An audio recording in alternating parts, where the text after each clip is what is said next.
UP का election करीब है। तमाम सियासी पार्टियां एड़ी चोटी का जोर लगा रही हैं। पूरे मुल्क की निगाह यूपी के इलेक्शन पर है। अखबारों के ज़रिए, न्यूज़ के ज़रिए मालूम हुआ कि असदुद्दीन ओवैसी साहब भी यूपी का इलेक्शन लड़ेंगे और अपनी पार्टी मजलिस इत्तेहादुल मुस्लिमीन को यूपी की सियासत में उतारेंगे। इसमें कोई शक नहीं कि ओवैसी साहब एक काबिल तरीन लीडर हैं, बेपनाह खूबियों के मालिक हैं, दीनी व मिली और कौमी जज्बा अपने अंदर रखते हैं और पार्लियामेंट में बहुत ही मुअस्सिर नुमाइंदगी करते हैं और इंसाफ के लिए आवाज़ उठाते हैं। ओवैसी साहब हैदराबाद तेलंगाना की हद तक तो ठीक हैं और पार्लियामेंट में इनकी ज़रूरत है, लेकिन इससे हटकर मुल्की सतह पर इनका सियासत में हिस्सा लेना मौजूदा हालात के लिहाज से पूरे मुल्क के लिए नुकसानदेह है।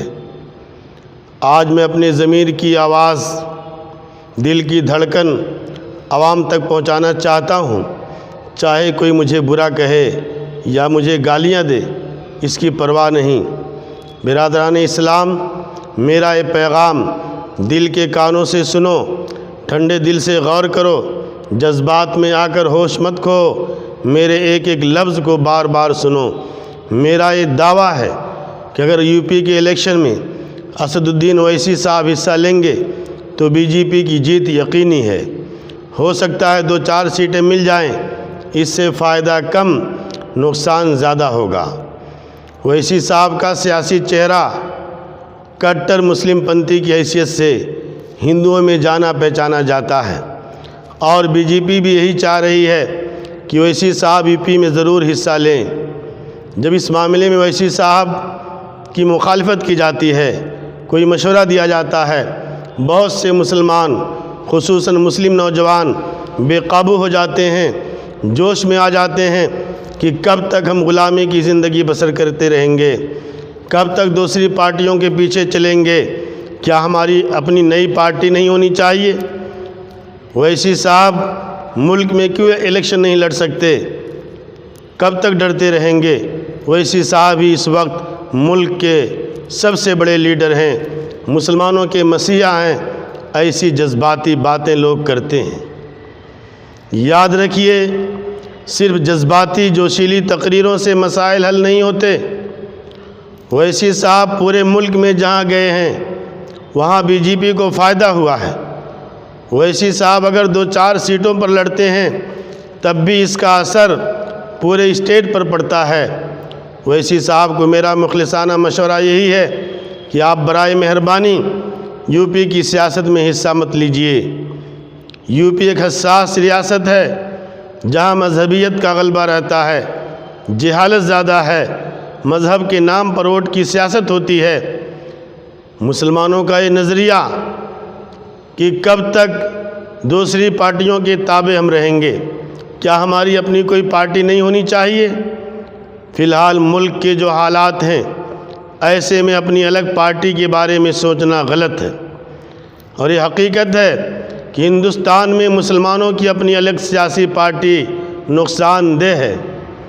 इस वक्त मुल्क बहुत नाजुक मोड़ पर है। फ़िरका परस्त ताकतें इस मुल्क को हिंदू राष्ट्र बनाने का ख्वाब देख रही हैं, लिहाजा हमें मुत्तहिद होकर फ़िरका परस्त ताकतों के ख़िलाफ़ डट कर मुकाबला करना चाहिए। ओवैसी साहब को पूरे मुल्क में क्यों नहीं लड़ना चाहिए, मैं बताना चाहता हूँ। जिनको कुछ सियासी बसीरत हासिल है वो अच्छी तरह जानते हैं, अगर पूरे मुल्क में ओवैसी साहब को चंद सीटें मिल भी जाती हैं तो भी फ़ायदा कम नुकसान ज़्यादा है। चंद सीटें जीत कर हम कुछ नहीं कर सकते। आपने बिहार में देखा, ओवैसी साहब को 5 सीटों पर कामयाबी मिली। वो 5 सीटें ऐसी हैं जहां किसी भी पार्टी का उम्मीदवार जीत सकता था, क्योंकि यहाँ मुस्लिम आबादी बहुत ज़्यादा है, मुस्लिम पॉपुलेशन ज़्यादा है।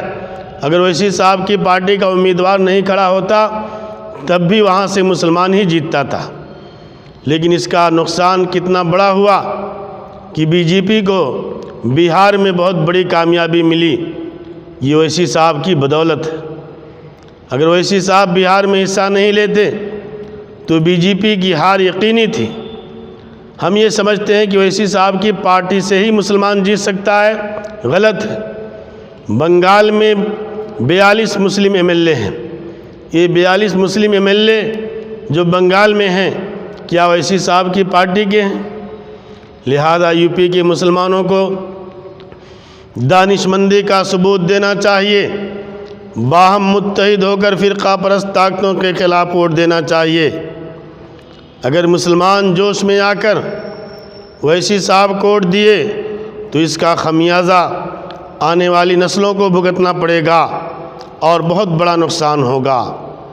اور یہ بات کان کھول کر سن لو کہ یو پی میں اویسی صاحب کو کامیابی ملنے والی نہیں۔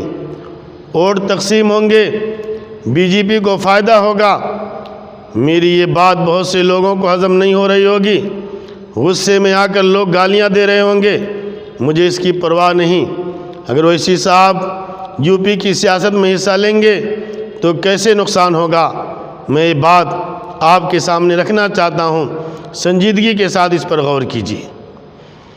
جب اویسی صاحب کے جلسے ہوں گے، مسلمانوں کی خوب بھیڑ جمع ہوگی، فلک شگاف نعرے لگیں گے، نعرے تکبیر کی صدائیں بلند ہوں گی، جلسے میں شیر آیا کا شور ہوگا، پورے مجمع میں مسلمان داڑھی ٹوپی کرتا پاجامہ کے ساتھ نظر آئیں گے، صرف مسلمانوں کی بھیڑ ہوگی اور اویسی صاحب کی جذباتی و جوشیلی تقریریں ہوں گی۔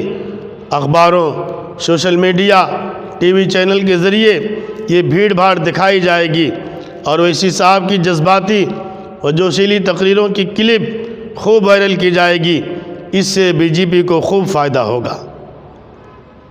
اویسی صاحب بھیڑ بھاڑ دیکھ کر خوش ہو جائیں گے، اس میں شک نہیں کہ اویسی صاحب کا چہرہ انٹرنیشنل لیڈر کے طور پر ابھر کر سامنے آئے گا، اور جو امیدوار کھڑے ہوں گے وہ بھی 5,000 ووٹ لے کر اپنے علاقے کے لیڈر بن جائیں گے، اس سے زیادہ کچھ ملنے والا نہیں۔